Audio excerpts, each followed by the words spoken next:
Hello. So the news making the rounds today, the breaking news is that Dr. Doyin Okupe is dead. Um, Dr. Doyin Okupe was a very prominent media aide for Obasanjo. I believe I remember at that time I used to see him on TV a lot. Grace the TV news, and it would talk on behalf of his clients at the time. Obasanjo was one of the media aide for Obasanjo then. Um, yeah. Most of the news outlets are actually reporting the story right now as breaking news. In some instances, it is not clear what they say the result, the cause of the death is. But I'm just going to read through Vanguard and I'll read through Sahara Reporters. The reason for the Sahara Reporters one is that it gives some sense as to what people felt it was. Um, but Vanguard literally just says that there's no clarity. You're just waiting for confirmation of what the statement will be like, what the cause of the death is. So the news is that former presidential Doyin Okupe passes away at 72. A former presidential spokesperson and prominent political strategist, Dr. Doyin Okupe, has passed away. His death was confirmed on Friday. Details surrounding his passing remain unclear at the time of filing this report. Okupe 72 was special assistant to media and publicity to President Obasanjo and senior special assistant on public affairs to Goodluck Jonathan. Yeah, so it was also the Director-General of Peter Obi's 2023 presidential campaign. However, his political journey was marked by controversies. In December 2022, Okupe stepped down from Obi campaign after being convicted of money laundering.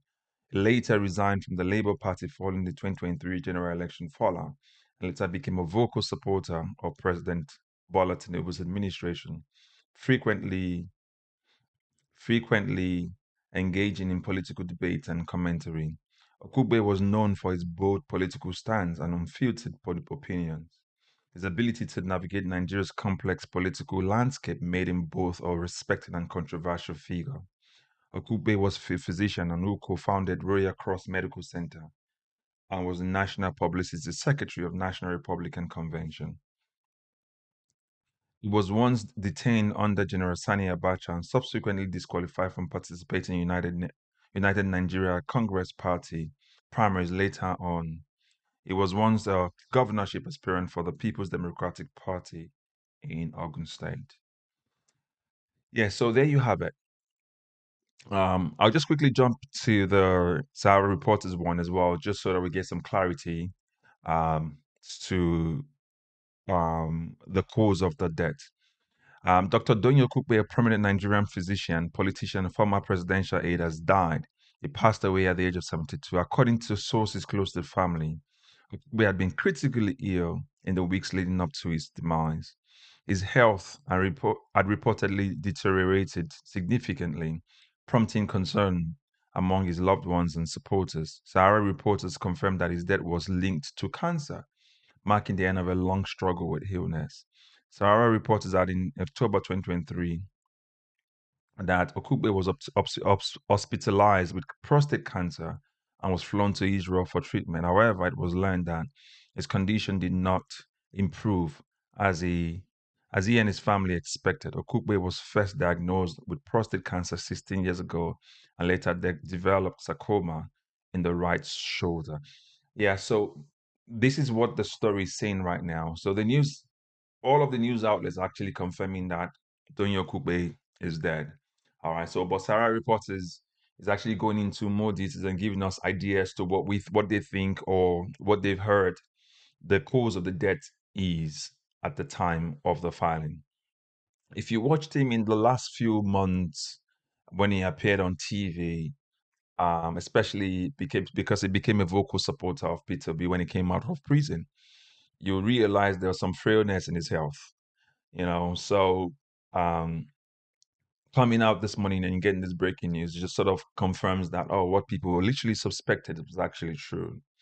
Now, for his political journey, I think for most of us, we remember his journey with Peter Obi when he was, I think it was the DG of campaigns or something like that for Peter Obi, that he 2023 presidential election. And as you read from Vanguard, he was convicted of money laundering. That's when he resigned. Peter Obi had to accept his resignation, and later he was convicted.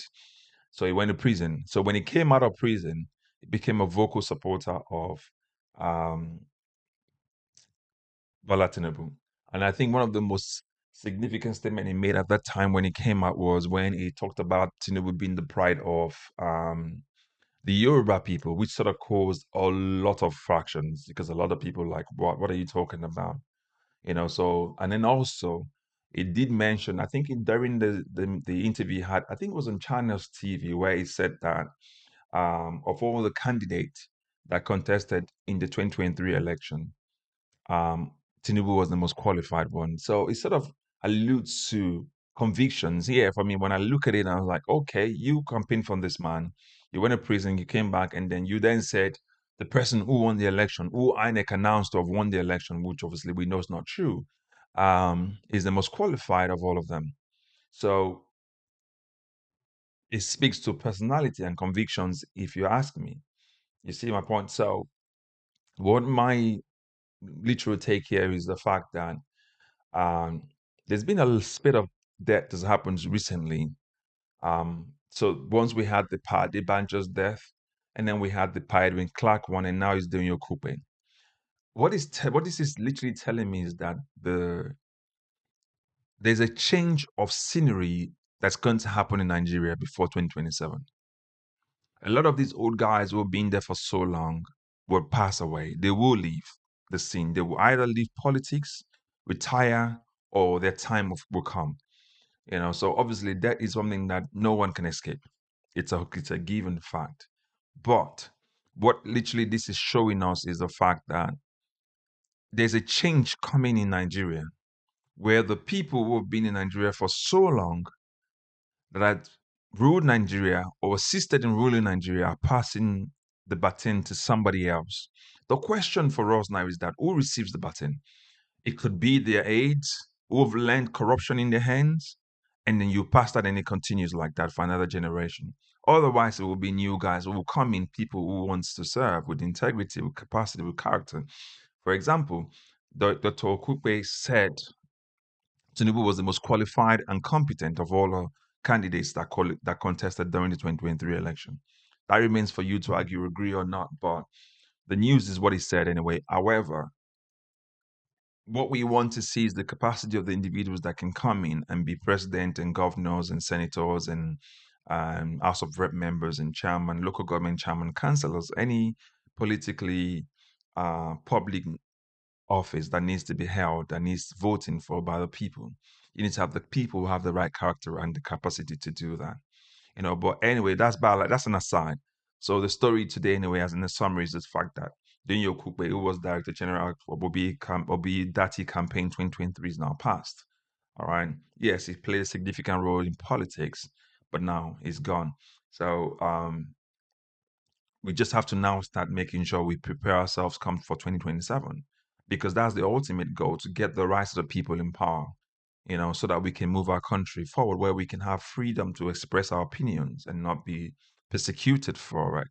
You see, so yeah. And if you're watching this for the first time, as always, please like, share, subscribe, and put your comment in the comment section. What do you think is happening in Nigeria? Do you actually think that there's a change coming in Nigeria that Nigerians need to brace up for? Do you think we have the rights of the people who handle the next political movement that needs to happen in our country? All right. So please don't forget to subscribe and share this content with others. And also check our other content, other videos we put as well. They're quite informative, and watch them to the end as well. They make more sense, and contextually you'll get more. And check our shorts as well. Thank you and God bless you. Bye bye.